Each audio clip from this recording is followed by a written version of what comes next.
कई बार जब लोग जीवन में काम करना शुरू करते हैं तब उन्हें बहुत ज्यादा दर्द होता है, तकलीफ होती है, उन्हें बहुत ज्यादा मेहनत करना पड़ता है और ये बात उनसे बर्दाश्त नहीं हो पाती है। उनका शरीर जवाब दे देता है और वो उस काम को छोड़कर किसी और तरकीब से सफल होने का प्रयास करते रहते हैं।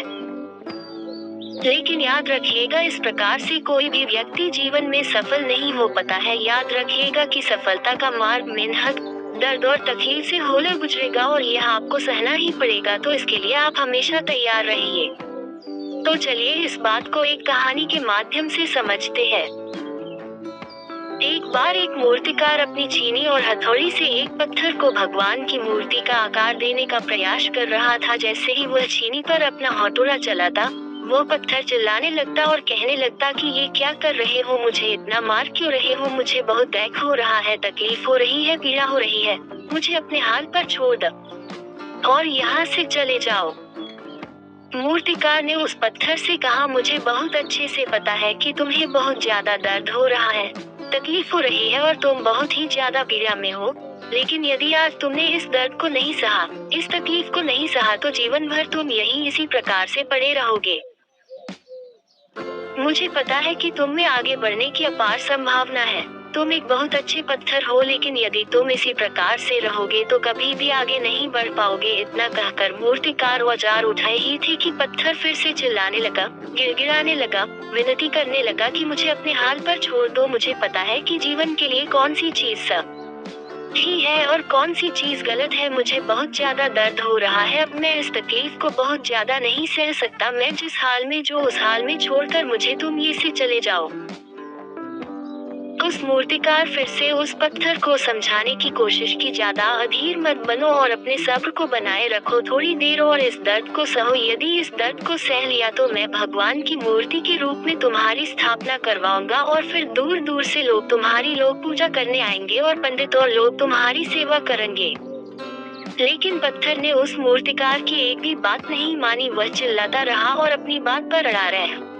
मूर्तिकार में उस पत्थर को समझाने की बहुत कोशिश की, लेकिन वो पत्थर नहीं माना। अब मूर्तिकार भी थक चुका था और वो उस पत्थर को छोड़कर आगे बढ़ गया और थोड़ी ही दूर जाकर देखा कि एक और बहुत ही अच्छा पत्थर वो पड़ा हुआ है। उसने छीनी और हथौड़ी उठाए और उस पत्थर को मूर्ति बनाने के लिए वो तैयार हो गया।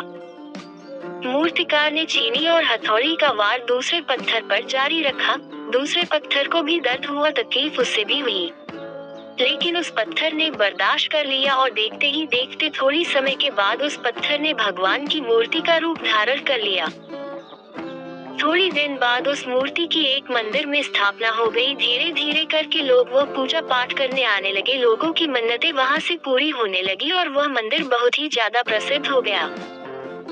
अब धीरे धीरे करके दूर दूर के गांव से लोग वहां पूजा पाठ करने आने लगे। फिर एक दिन और उसे पत्थर को उसी मंदिर में लाया गया और उसे एक कोने में रख दिया गया। अब लोग आते और उस पर नारियल फोड़ते। ये कोई और पत्थर नहीं बल्कि भी पत्थर था जिसने दर्द को नहीं सहा था।